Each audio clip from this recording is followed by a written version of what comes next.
우리가 살면서 기뻐할 수 있다는 것, 축복이죠. 기쁨을 누린다, 즐겁다, 감사하다. 그런 것은 우리에게 하나님께 주신 특별한 선물이고 하나님의 은혜다, 그렇게 말할 수 있겠습니다. 하나님께 우리를 만드실 때 우리를 피로하게 만들고 또 눈물 짓게 만들고 불행하게 위해서 지은 것 아니죠. 하나님 우리를 지으실 때에 행복과 기쁨을 주시기 위해서 만드신 줄로 믿습니다. 그러므로 기쁨이 가득한 삶은 사실은 자연스러운 것이고 또 아름다운 삶이다, 그렇게 말할 수 있겠습니다. 근데 우리가 기뻐할 일이 있을 때 혹은 기쁜 일이 생겼을 때 기뻐하는 것은 지극히 당연한 일이죠.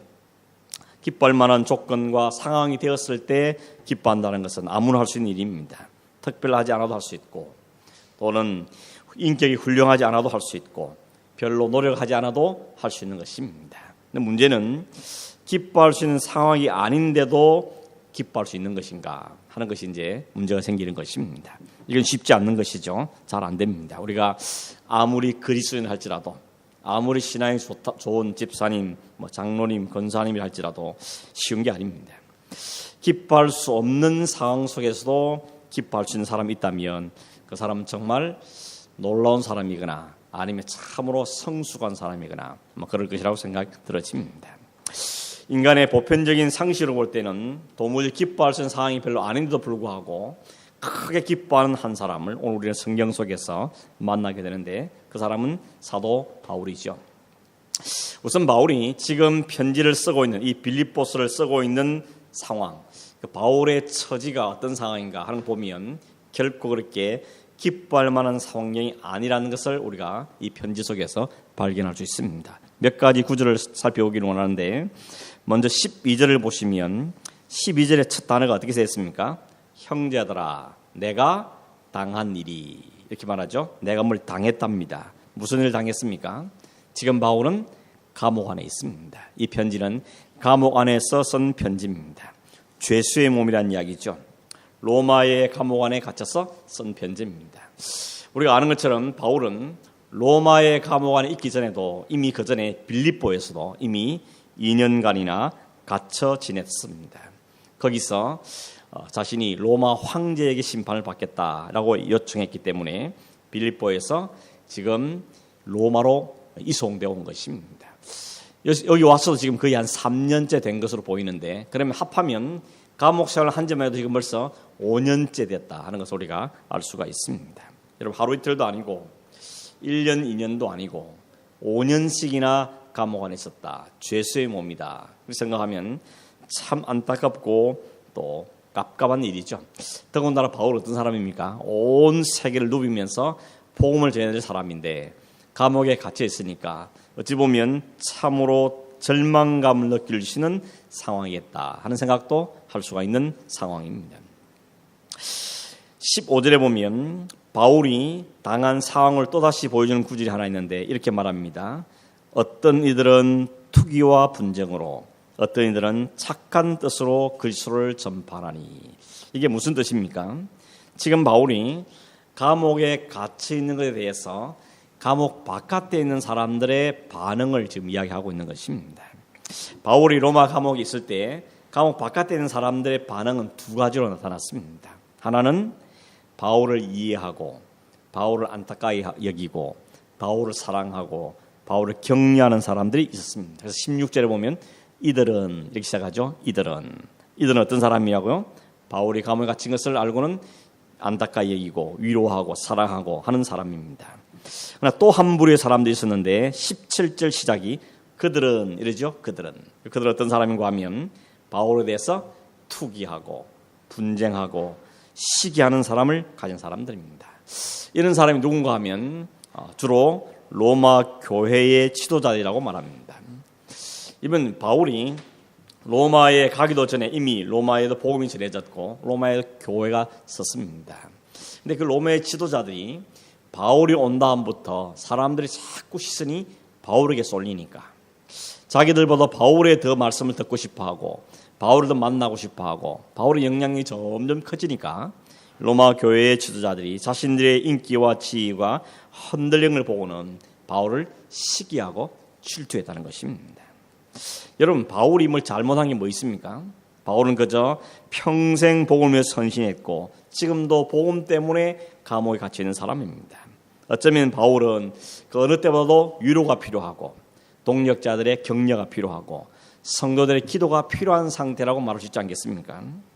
그냥 가만히 내버려둬도 사실은 힘겨운 상황인데 거기다가 마치 상처인데 소금 뿌린다고 더 힘들게 만들고 더 안타깝게 만드는 사람들이 거기에 있었다는 거죠. 이런 사람들이 둘러싸고 있었습니다. 바울을 위로하고 격려하는 사람이 있었지만 그러나 바울을 시기하고 분쟁하고 모함한 사람들도 주변에 많이 있었다는 것이 그런 사람들 속에 휩싸여 있었습니다. 세 번째 한 구의 더 구절 보면 23절에 보면 이런 표현이 있죠. 내가 그 둘 사이에 끼었으니 이렇게 말하죠. 이게 둘 사이에 끼었다 그러는데 그 둘이 뭐겠습니까? 하나는 사는 것, 하나는 죽는 것. 사느냐 죽느냐 이것이 문제로다. 지금 살아서 감옥에 나갈 수 있겠고 아니면 죽어서 감옥에 나갈 수도 모르겠다. 이게 바울의 이야기죠. 내가 두 사이에 지금 끼어 있다. 이렇게 이야기하고 있습니다. 여러분, 이 당시 바울이 로마에 감옥에 갇혔을 때에 로마의 황제가 누군가 하면 그 이름도 유명한 네로입니다. 네로는 기독교를 탄압했던 대표적인 황제죠. 네로는 아주 심각하게 기도를 핍박했던 사람입니다. 그러므로 그 입장에 볼 때 바울은 지금 감옥 안에서 용케 살아나올 수 있을지 아니면 죽어서 시체가 돼서 나갈지 알 수가 없는 상황 속에 있다고 이야기하는 것입니다. 정리하면 환경은 어떠하고요? 감옥 안에. 그리고 바깥에 사람들은 바울을 위로하는 사람도 있었지만 바울을 시기하고 분쟁하는 사람도 만만치 않게 입혀서 질투하고 모함하는 사람도 있었다는 것입니다. 더군다나 지금 감옥 안에서 내가 살아나갈 수 있을지 아니면 시체가 돼서 나갈지 잘 모르겠다 하는 상황에 지금 처해 있는 것입니다. 그렇기 때문에 이 편지를 쓰고 있는 사도 바울의 상황이 결코 쉬운 상황이 아니라는 겁니다. 아주 힘겨운 상황입니다. 그런데 이 빌립보 성경의 키워드가 뭡니까? 이 빌립보 성경 넉장이 있는데 이 넉장에 제일 많이 반복되는 단어 키워드는 뭔가 하면 조이입니다. 조이, 기뻐하다 한 단어입니다. 바울은 16번이나 기뻐하라, 기뻐하라, 나는 기뻐한다. 기쁨이라는 단어를 16번이나 쓰고 있습니다. 더군다나 내가 기쁠 뿐만 아니라 너희들도 나와 같이 기뻐하기를 원한다. 이게 바울의 편지의 내용입니다. 결국 감옥 안에서 감옥 바깥에 있는 사람들한테 나 참 기쁜데 당신들 다 나처럼 기쁨을 가지면 좋겠습니다. 그런 이야기를 지금 하고 있다는 것입니다. 역설이죠. 기독교는 거의 모든 진리가 역설적인 것입니다. 여러분, 마땅히 기뻐할 수 있는 조건과 상황 속에 기뻐한다면 별로 놀랄 일이 아니죠. 그러나 지금 바울의 처한 형편은 기뻐할 수 있는 상황과는 거리가 너무 먼 상황이라는 것입니다. 별로 기뻐할 만이 별로 없습니다. 여러분은 그 어떻습니까? 사는 것이 기뻐할 일이 많고 애들이 공부도 잘해주고 지금 한참 졸업 시즌인데 상도 막 받아오고 그럼 기쁘겠죠. 그런데 하나마다 잘 안 되고 상황도 별로 안 좋고 둘러싸고 있는 모든 환경도 별로이고 그런데 그 가운데서 기뻐한다는 게 그렇게 쉽겠습니까? 그것이 쉬운 문제가 아니라는 것입니다. 그래서 오늘 우리가 살펴볼 게 뭔가 하면 바울은 도대체 어떻게 이런 상황에서 기뻐할 수 있는가 하는 점들을 몇 가지 생각해 보려고 하는 것입니다. 첫째는 바울이 감옥에 갇혀 있으면서도 그 감옥 안이라는 환경 속에서도 기뻐할 수 있는 이유가 뭐였냐? 그 대답은 뭔가 하면 바울은 뭔가를 본 사람입니다. 뭘 봤습니다. 뭘 봤겠습니까? 하나님의 섭리. 하나님께서 일하시고 역사하시는 것을 바울이 본 겁니다. 그 하나님의 역사가 뭐였습니까? 바울이 이렇게 말하죠. 내가 비록 감옥에 매인 바 되었지만 복음은 매이지 않는구나. 오히려 말합니까? 내가 감옥에 갇힌 것 때문에 복음이 오히려 진보가 있다 하고 말하고 있는 것입니다. 이게 무슨 뜻인지를 조금 설명을 해보겠는데 12절에 내가 당한 일이 도리어 복음 전파의 진전이 되었다 이렇게 말하죠. 내가 감옥에 갇혔는데 내가 감옥에 갇혔다는 이 사실이 복음이 더 널리 더 많은 사람에게 더 효과적으로 전달되는데 도움이 되고 있다는 것을 그가 보았다는 것입니다. 어떻게 이렇게 된 것입니까? 13절 이유를 이야기하죠. 13절 보시면 이렇게 되어 있습니다. 이러므로 나의 매임이 그리스도 안에서 모든 시위대 안과 그 밖에 모든 사람에게 나타났으니, 시위대라는 건 뭔고 하면 한국식으로 말하면 대통령을 지키는 청와대 경호실, 경호부대쯤 되는 군인들입니다. 로마의 황제와 귀족과 왕족들을 지키는데 동원된 군인들, 그걸 우리가 시위대라 그럽니다. 한 9,000명 정도 된답니다. 여러분, 청와대를 지키는 그 경호실이나 경호부대원이 되려면 어떤 사람이 들어갈 수 있겠습니까? 일단 유능해야 되겠지만 신분이 확실해야 되겠죠. 어정쩡한 사람 못 들어가는 것입니다. 신분이 확실하고 유능한 군인들을 뽑는 겁니다. 마찬가지입니다. 이 시위대에 뽑혔다 그러면 그 사람은 군인 중에서도 굉장히 유능하고 앞날이 촉망받는 그런 사람들입니다. 그래서 그 당시에 로마 군대의 꽃이다 이렇게 부르기도 했다는 겁니다. 이 사람들의 세력이 워낙 막강해서 사실은 귀족들도 일반 사람뿐만 아니라 귀족들도 함부로 이 사람들을 대하지 못할 만큼 상당히 막강한 사람들이었고, 한때 한국에도 그랬죠. 육사 나오고 그런 사람들이 나중에 정치계 막 한국을 휘어잡았던 것처럼 이 당시에도 정치계나 모든 분야에서 이 시위대 출신들이 상당한 힘을 발휘하고 있다고 말하고 있습니다. 그런데 여러분, 이 사람들이 지금 이 로마에 갇혀있는 감옥에 있는 죄수들도 관리합니다. 이 사람들이 관리하는데 어떻게 관리하는가 하면 그 군인들이 그 죄수들, 특별히 지명된 죄수를 위해서 6시간씩 하루에 6시간 사교도를 하는 것입니다. 6시간씩 지키는데 그냥 문 밖에 지키는 것이 아니고 죄수와 경호를 함께 묶어다가 함께 발을 묶어놓고 6시간을 지내게 한다는 것입니다. 그리고 그 사람이 가고 나면 또 다른 사람이 와서 또 6시간 묶어서 지키다가 이게 교대로 하루에 4교대를 했다는 것입니다. 여러분 한번 상상해 보십시오. 바울이 6시간 동안 묶여있는 그 사람은 뭐 했겠습니까? 뭐 농담 따먹게 했겠습니까? 아니면 고향 이야기 하거나 뭐 시시끌랑 그런 이야기 했겠습니까? 뭐 했지 뻔하죠. 바울이 6시간 그 사람 앞에 딱 붙잡아 놓고는 그에게 하나님의 복음을 전해서 그것은 틀림없는 사실. 여기서 의의를 제기할 사람 아무도 없을 겁니다. 복음 전도의 열정이 펄펄 끓는 이 바울이 자기에게 와서 6시간 붙어있는 그 사람한테 복음을 전하지 않았을 리가 없다는 것입니다. 여러분 희한한 일이죠. 6시간 딱 지나면 다음 순서 복음 들을 사람 또 오는 겁니다. 전하고 나면 또 가고 또 다음 사람이 왔어. 물론 또 반복되는 사람이 있겠죠. 그러면 또 확인하고 그러면서 그가 적어도 한 2년 정도를 감옥에 있었는데 그 시간적으로 계산해 보면 대략 한 4,000명 정도를 만난 겁니다. 물론 중복된 사람이 있겠지만 어쨌든 4,000번 정도 복음을 전한 것입니다. 여러분 시시한 저처럼 뭐 시시한 사람이 복음을 전한 것도 아니고 천하의 사도 바울이 복음을 그것도 한 사람 두고 6시간씩 집중적으로 전했으면 그 가운데 믿는 사람이 얼마나 많았겠습니까? 이걸 정리해 준 게 뭔가 하면 역사가들이 말하는데 그 당시에 거기에 왔던 사람들이 가운데 이게 소문이 자꾸 난 겁니다. 그 사람이 가서 내가 이 특별한 죄수를 만났다고, 그 사람 복음을 전했는데 그 복음도 내가 마음이 바뀌었다고, 이런 사람이 생겨지니까 전설에 의하면, 전성에 의하면 이 바울에 대한 소문을 듣고 귀족들 가운데, 군인은 아니지만 귀족들 가운데 몰래 바울을 찾아와서 나도 네 이야기 좀 듣고 싶다 하는 사람도 그 있었다고 이야기합니다. 그래서 네로 황제가 그렇게 기독교를 핍박에도 불구하고 네로 황제의 삼촌과 많은 친척들이 예수를 믿었다 그럽니다. 나중에 도미티아누스가 조직적으로 기도를 박해할 때도 그 도미티아누스 황제의 어머니가 예수를 믿었고 딸들이 예수를 믿었다는 것입니다. 일이 어떻게 시작됐을까? 많은 학자들은 말합니다.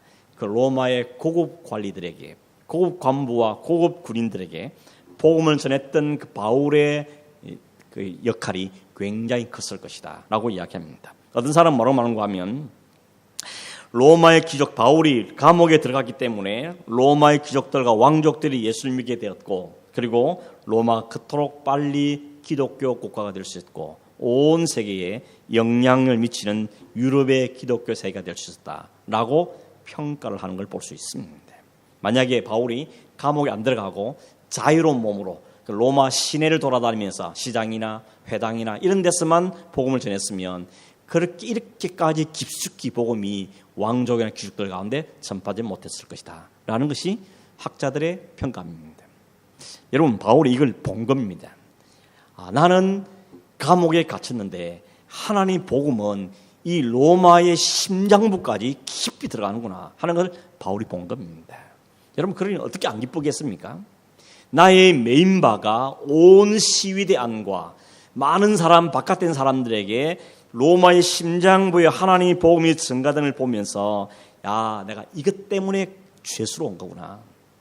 내가 죄수로 로마의 감옥에 갇힌 이유가 복음을 위해서 내가 있는 거구나 생각이 된 겁니다. 그러니 여러분, 어떻게 안 감사하겠습니까? 나로 인해서 나는 매였지만 복음은 매인 것이 아니고 오히려 로마의 심장부를 깨뜨고 들어가는구나 하는 걸 바울이 보았다는 것입니다. 여러분, 뭔가를 본다는 것은 굉장한 힘이 있는 것이죠. 대개 우리가 두려워하고 염려하고 걱정하는 대부분의 이유가 뭡니까? 뭘 못 봐서 그런 거 아닙니까?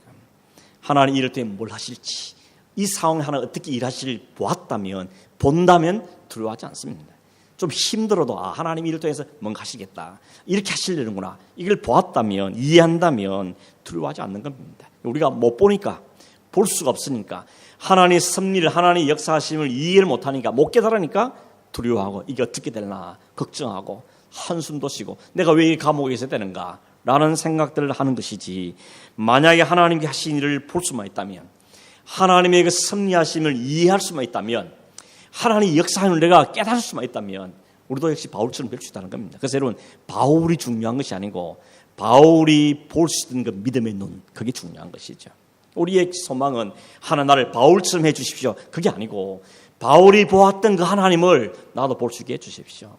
바울이 그 상황 속에서 깨달을 수 있던 그 하나님의 역사와 섭리를 볼 수 있는 그 영적인 분별력을 하나 나에게도 주십시오.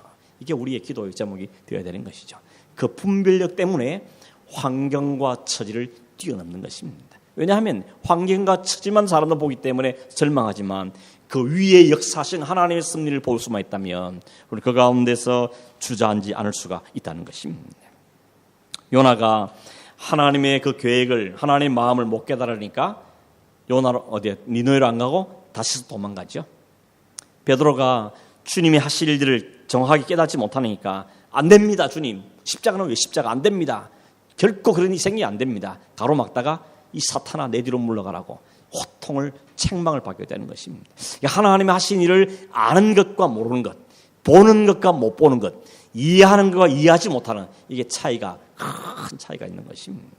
같이 앉아서 예배드리고 같이 신앙생활을 하지만 보는 사람과 보지 못하는 사람은 그 삶에서 모습이 다를 수밖에 없는 것입니다.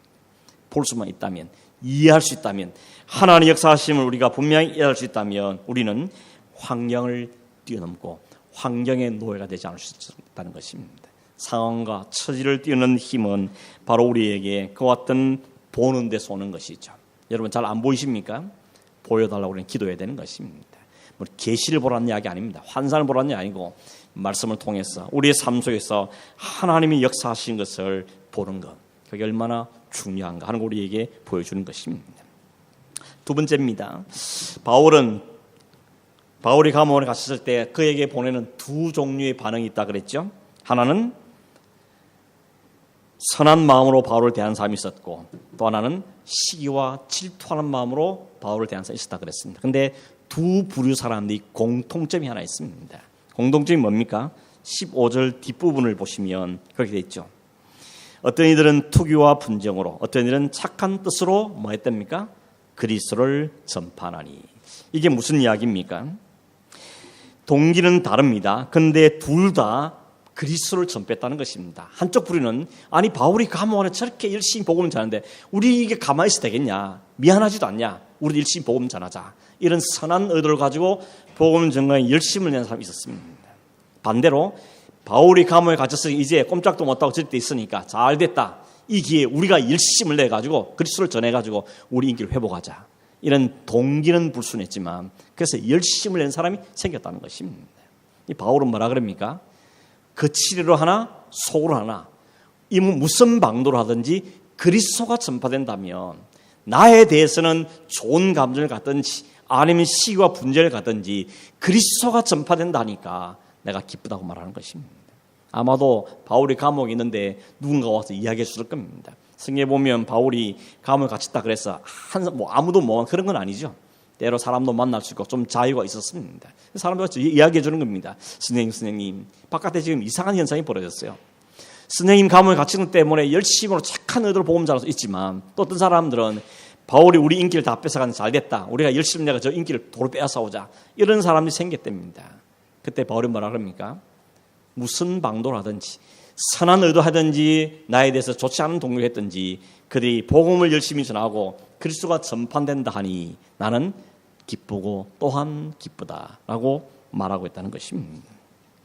대개 사람들은 자신이 바라고 소망하는 일이 이루어지면 기뻐하죠. 돈이 목적인 사람은 돈이 벌어지면 기뻐하고 명예를 원하는 사람은 명예가 얻으면 기뻐하죠. 옛날에 그런 이야기 들었습니다. 김영삼 대통령께서 중학교 때부터 대통령이 꿈이었답니다. 대통령 돼서 얼마나 기쁘겠습니까? 어릴 때부터 가지고 꿈이 이루어졌으니까. 사람들이 자기가 바라고 소망이 이루어지면 기뻐하는 게 당연합니다. 바울에게는 뭐가 기쁨의 이유입니까? 어떻게든지 복음이 증거되는 것이었습니다. 이게 그 기쁨의 이유였기 때문에 나에 대해서 좋지 하든 좋지 않니 그건 오케이, that's okay. 그건 상관없고 그리스도의 복음이 어떻게 됐냐 물어보니까 두 동기는 서로 달랐지만 두 부류의 사람들 때문에 오히려 복음이 더 열심히 증거되고 있다는 한 소식을 듣고는 바울이 기뻐한다는 것입니다. 여러분 인간적으로 생각하면 바울이 전혀 기분 안 나빴을 거다. 그렇게 말하기는 좀 어려울 것 같습니다. 자기에 대해서 시기하고 질투하는 사람의 좋지 않은 마음이 생겼을지도 모릅니다. 그러나 바울은 깊이 생각한 것입니다. 내가 진짜 기뻐할 이유가 뭔지를 내 삶의 목적이 뭔지를 알았기 생각했을 때 그래 나에게 좀 좋지 않은 감정을 가든지 말든지 그들이 어떤 동기인지 모르겠지만 그리스도를 열표 전파함으로 그리스도가 잘 증거된다 하니까 내 서운한 마음 내가 누릴 수 있는 것이죠. 이 마음을 극복할 수 있게 되었다는 것입니다. 뭘 우리에게 이야기해 줍니까? 내가 삶의 목적이 분명하고 방향이 분명하고 가치관이 분명하면 사람들의 말이나 평가나 나에 대한 태도에 대해서는 초월할 수 있다는 것입니다. 우리가 왜 초월이 안 됩니까? 결국 그 말에 왜 매입니까? 내가 하는 게 분명하고 내가 삶의 방향이 분명하고 그러면 누가 뭐라 해도 그래 오해가 풀 날이 있겠지 이렇게 넘어갈 수 있는데 이게 불분명하니까 조그만 말에도 말에 귀가 쏠리고 거기에 마음이 막 상하게 될 일이 생긴다는 것입니다. 괴테가 그런 말을 했다 그럽니다. 중요한 것은 우리가 지금 어디에 있느냐 보다는 어디를 향해 가고 있느냐가 더 중요하다 이런 말을 했다 그럽니다. 유명한 말 많이 했어요 분이요. 우리가 어디 있냐 하는 것도 아는 건 중요하지만 어디를 가고 있는가 우리의 목적지가 어디 있는가 이걸 아는 게 훨씬 더 중요하다는 것입니다. 우리들 그렇지 않습니까? 우리가 목적이 분명하고 분명한 사명이 있으면 주변 사람 조금 오해해도 좀 있으면 하게 돼. 지금 좀 오해해도 나중엔 괜찮아져. 그러면서 그 길을 갈 수 있는데 이게 불분명한 사람이면 자꾸만 사람들의 말에 너무 귀가 솔깃하고 그게 사람들의 말에 흔들리는 경우들을 보게 된다는 것입니다. 여러분 그런 의미에서 우리는 삶의 목표가 분명하십니까? 삶의 목적지가 분명하십니까? 그것이 우리로 하여금 사람들의 말과 평가나 나에 대한 태도에 대해서 자유하게 된 방법인 것을 바울이 우리에게 보여주고 있는 것입니다. 마지막 세 번째는 바울은 사는 것과 죽는 것도 지금 뛰어넘는 모습을 보여주시죠. 20절 21절입니다. 나의 간절한 기대와 소망을 따라 아무 일에든지 부끄러워하지 아니하고 지금도 전과 같이 온전히 담대하여 살든지 죽든지 내 몸에서 그리스도가 존귀하게 되게 하려 하나니 이는 내게 사는 것이 그리스도니 죽는 것도 유익함이라. 너무 우리가 또 놀라워하고 위대한 고백이 있죠. 살든지 죽든지 돈이 아니고 명예도 아니고 그것이 아니라 살든지 죽든지 그리스도가 존귀 되는 것이 그의 목적이었습니다. 내가 살아서 그리스도가 존귀 된다면 사는 게 좋고 내가 죽어서 그리스도 존귀 된다면 죽는 게 좋고 이게 이의 평가였던 것입니다. 우리 앞서간 신앙의 많은 선배들 순교자들이 그랬죠. 내가 죽어서 하나 영광이 되면 기꺼이 죽겠노라 이런 마음을 갖던 것입니다. 왜 사는 것과 죽는 사이에 우리가 무서워합니까? 사는 것과 죽는 것 사이에 두려워하는 것은 바로 분명한 삶의 목적과 부족하기 때문에 그런 것이죠. 세상에 제일 무서운 사람이 누구냐 물어보면 소방수라 그러죠. 눈에 뵈는 게 없어서 물불 안 가리고 막 뛰어들기 때문에 제일 무서운 사람이다. 죽음을 두려워하지 않는 사람이 사실 제일 무서운 사람이죠. 힘도 약한 놈이 막 죽기를 갈고 들면 결국 못 이긴다 그러지 않습니까? 사도 바울도 죽음을 두려워하지 않습니다. 여러분 왜 사람이 죽음을 두려워하지 않습니까? 죽음을 두려워하는 사람 특징이 있습니다. 자기 생명보다 더 소중한 것이 있으면 그걸 위해서 자기 생명을 거는 겁니다. 예를 들어서 뭐 남녀간에 나는 사랑이 내 생명보다 중요하다 그러면 그 사랑하는 사람을 위해서 목숨을 던지죠. 군인들이 조국을 사랑하는 건 마음 때문에 전쟁터에 자기 목숨을 겁니다. 내 가족이 내 생명에 더 소중하다 생각하면 가족을 위해서 생명을 거는 것입니다. 내 생명보다 더 소중한 걸 발견하면 그걸 위해서 자기 목숨을 던질 수 있는 것이 인간의 능력입니다. 여러분 뭘 위해서 생명을 걸 수 있습니까? 사도 바울에게는 그리스도가 존귀하게 되는 것, 그것이 내 사는과 죽는 것보다 더 중요한 가치였던 것입니다. 그래서 내가 이 감옥 안에서 살아서 나가는 것이 나중에 나오죠. 살아서 나가는 게 아마도 살아서 나갈 것 같다. 그건 이유는 내가 사는 게 더 좋다는 말이 아니고 내가 죽는 게 더 좋긴 하지만 살아서 나가는 게 너희들에게 유익이 되기 때문에 그를 통해서 그리스도가 존귀 되기 때문에 살아나가는 것이지 내 본심만 말하 그러면 나에게 죽는 게 더 좋다라고 바울이 말하고 있는 걸 볼 수가 있는 것입니다. 바울은 복음이 증거되는 것, 그리스도가 존귀되는 것이 자신의 최대의 목적이었고 그의 삶의 가치였던 것입니다. 그러다 보니 살든지 죽든지 그거는 별로 문제가 아니라고 바울이 말하고 있는 것입니다. 결론입니다. 여러분, 바울이 처음부터 그랬다면 우리는 완전히 기죽지요. 우리는 안 돼. 바울은 바울이니까 그렇게 말할 수 있습니다. 그러나 바울의 처음 우리가 알지 않습니까? 핍박자요, 비방자요, 예수를 미워하던 사람이었습니다. 스데반을 죽일 때 앞장서던 사람입니다. 그런 사람이 어떻게 이게 바뀌었습니까? 그 과정을 가만히 보면 몇 가지 과정을 볼 수 있는데 첫 번째가 주님을 만난 겁니다. 주님을 만난 게 아니고 주님이 그를 만나 주신 거죠. 다메섹 도상에서 주님이 그를 만나 주셨습니다. 그 다음에 이런 뭐냐면 주님을 만나니까 주님 앞에서 자기를 깨닫게 됐습니다. 내가 어떤 자인지를 주님 앞 대면에서 자기를 발견하게 된 것입니다. 그래서 어떻게 고백이 나옵니까? 나는 죄인이구나. 나는 죽어야 될 자구나. 나는 핍박자고 나는 폭행자고 나는 당연히 죽어야 될 존재구나 하는 것을 철저하게 부셨던 것입니다. 세 번째 어떤 버렸습니까? 그럼에도 불구하고 하나님이 그를 쓰시고자 하실 때 그를 통해 자신의 존재 가치가 새로워질 것입니다. 사울이 죽고 바울이 살게 되는 것이죠. 그리고 마지막에 뭔가 하면 이제는 내 사명을 위해 살겠다. 그 사명이 분명해지고 그 사명을 따라 사는 인생을 살게 되어지게 되었다는 것입니다. 그러므로 여러분 그의 삶의 기쁨의 이유가 바로 복음이 어떻게 되는가, 그 사명이 어떻게 이루어지는가 하는 게 그의 관심이었던 것이죠. 그래서 자신의 상황과 환경보다도 어떻게 복음이 전보가 되는가 하는 게 더 중요하게 되어버렸고 자신의 인기나 명예나 사람들의 칭찬보다도 어떻게 그리스도가 전파되느냐 하는 게 더 중요한 문제가 되어버렸고 심지어는 사느냐 죽느냐 하는 것보다도 그리스도의 이름이 존귀되는가 안 되는가 하는 게 더 중요한 문제가 되어버렸던 것입니다. 그러면 우리에게 만약에 바울 같은 삶을 살기를 원한다, 바울 같은 이 능력이 있기를 원한다면 어디를 가야 되겠습니까? 주님과의 만남입니다. 주님 앞에 자신을 철저하게 발견하는 것입니다. 그 앞에 완전히 무너지는 것입니다. 그리고 그리스도 안에 새롭게 태어나는 것입니다. 자기의 사명을 발견하는 것입니다. 그 사람은 바울 같은 삶을 살 수 있음을 우리에게 보여주는 것입니다.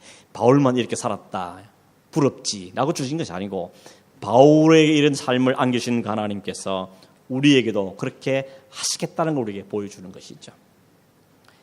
여러분, 환경과 사람과 죽음, 사람이 제일 극복하기 힘든 문제죠. 환경을 극복하는 것, 사람을 극복하는 것, 죽음을 극복하는 것.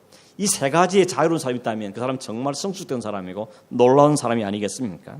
우리 연약해서 환경에 너무 휘둘리고 사람에 너무 휘둘리고 죽음 앞에 벌벌 떠는 게 우리의 연약한 부분들인 것입니다. 그런데 여러분, 그것이 당연한 것이 아니라 오늘 바울을 통해서 지난 주일도 말씀드렸지만 그 사망과 죽음의 바다를 걷는 인생을 사는 것처럼 이 환경과 사람과 죽음의 문제를 극복하는 삶이 우리에게 가능하다는 걸 우리에게 보여주고 있는 것입니다. 물론 자주 넘어지고 자빠지고 하겠지만 성령께 붙잡고 가시기 때문에 그 길로 우리를 이끌어 가시는 것이죠. 오늘 바울에게 보여주신 이유는 뭔가 하면 바울을 이렇게 만드신 성령께서 우리를 그렇게 만드시겠다는 것입니다. 우리 어떻게 해야 되겠습니까? 주님, 저도 그렇게 다듬어 주십시오. 저도 그와 같은 삶을 사람으로 만들어 주십시오. 주님께 온전히 순종하며 살기를 원합니다. 그래서 나를 통해서 온전히 주님의 이름이 드러나지고 나는 완전히 없어지고 주님이 온전히 드러나는 그 믿음의 삶을 살 수 있는 삶 되기를 원합니다. 이것이 우리의 소망이고 우리의 기대고 우리의 또 간절한 기도의 제목이 되어주기를 간절히 바랍니다. 기도하겠습니다. 하나님 아버지 감사합니다. 연약하고 부족하고 하나님을 향해서 오히려 삿대질하며 예수 핍박한 자를 만나주시고 자신을 발견하게 하시고 새롭게 만드시고 사명을 주셔서 이제는 환경도 뛰어넘고 사람도 극복하며 죽음의 문제마다 그를 엄습할 수 없는 위대한 하나님 사람으로 만드는 그 성령께서 오늘 우리에게 말씀하시며 내가 너를 지명하였고 불렀고 내가 너를 그 같은 사람으로 만들어 가시겠다고 말씀해 주시는 말씀으로 받으며 하나님께 감사와 찬송을 드립니다. 하나님 날마다 죽으시며 날마다 주님 앞에 다듬어지며 날마다 성령께 매여져서 우리의 죄악된 모습은 날마다 죽어 사라져가고 오직 바울을 만난 그 성령께 우리 안에 살아 움직이심으로 우리의 삶의 목표와 우리의 삶의 목적과 방향도 주님 그와 같은 삶이 되기를 원합니다. 그래서 하나님 환경에 지배되지 않고 사람들에서 휩쓸리지 않고 죽음의 문제는 두려워 떠는 인생이 아니라 오히려 그것을 극복하고 그걸 밟으며 주와 함께 믿음의 걸음을 걷는 우리의 삶이 될 수 있도록 하나님 이끄시고 인도하여 주시옵소서. 날마다 성령 하나님께 믿음으로 순종하며 이 길을 걸어가는 우리 온 성도들 될 수 있도록 축복하여 주시기를 원하옵고 예수님의 이름으로 기도하옵나이다. 아멘.